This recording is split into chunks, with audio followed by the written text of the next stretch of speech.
Hey guys, it's Kevin with MixCoach. We're here today for another episode of the MixCoach Minute, brought to you by MixCoach Member, a online mixing community.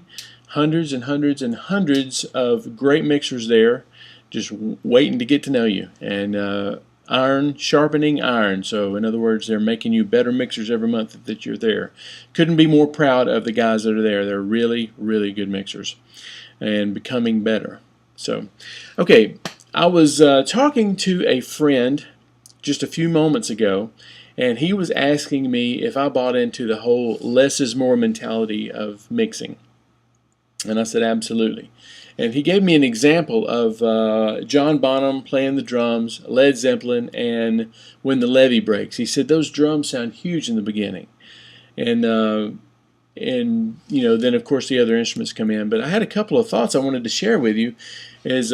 I mix a lot of gospel music and I mix a lot of country music, and it seems like a lot of young producers and sometimes experienced producers, they get into this cycle of thinking that more is more.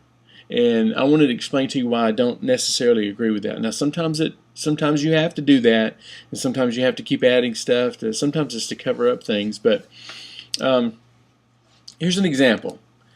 If you soloed the drums and you just mixed drums, how huge could you make those drums sound? You would do parallel compression like we've showed you. You might even trigger stuff. You might push the room mics up. You might distort the room mics just a little bit. But in the end, you would make the drums sound huge, which was like in the very beginning of this When the Levee Breaks by Led Zeppelin. It was just drums, verb, room sound. It was mic'd with the Glenn Johns method, I think, if my reading serves me right. And the drums just sounded big. Even by today's standards, those drums still are a benchmark for recording engineers and mixers to strive to. But here's the thing. It was just drums. It was only drums. So with that in mind, the more you add to a mix, bass guitar, which, okay, it helps drums. Electric guitar, that helps, make everything sound good too. But the more you add instruments to a mix and vocals and things that would take precedence over a drum, the less room you have for the drums. So if you're looking, my point is this: if you're looking for big drum sounds, big guitar sounds, big bass sounds, big vocal sounds, you probably need to limit it to that. And I'm not talking about limiting like a limiter. I'm talking about having self-control, self-discipline, and even discipline to take things out of a mix to make them bigger. Because adding things to a mix doesn't make it bigger. It usually makes it smaller, because everything is competing for that space between those two speakers.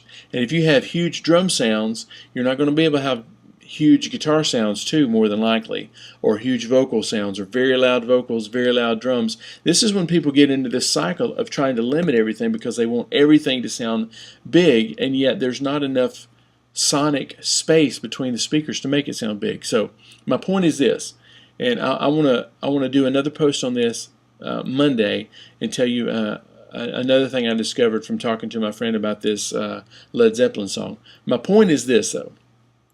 If you want big mixes, try going small.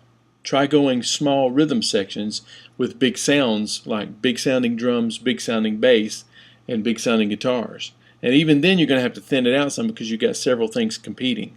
But you won't get huge sounds if you in addition to the drums, bass, guitars, and vocals, like in gospel music, usually you have those four, plus you have stacked electric guitars, stacked acoustic guitars, usually you have stacked vocals, background vocals, strings, usually a Rhodes or a Wurlitzer sound, and then you have brass, and then you have verb, and then everybody wonders why it sounds small. It's just really hard to make that stuff sound big. So limit yourself by what you put on a track to make it sound bigger, and let me know if that works, okay? Thanks for tuning in to another episode of the Mix Coach Minute, and I will see you Monday. Bye.